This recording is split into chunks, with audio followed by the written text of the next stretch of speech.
గౌరవనీయులు కోనిదాల పవన్ కళ్యాణ్ గారు. నేను కొణిదెల పవన్ కళ్యాణ్ అనే నేను శాసనం ద్వారా నిర్మితమైన భారత రాజ్యాంగం పట్ల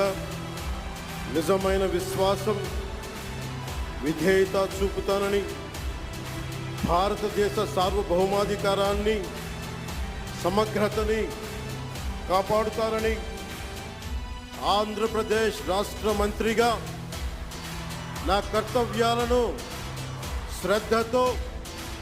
అంతఃకరణ శుద్ధితో నిర్వహిస్తానని, భయం కానీ,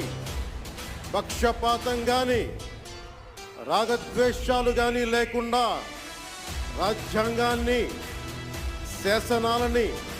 అనుసరించి ప్రజలందరికీ న్యాయం చేకూరుస్తానని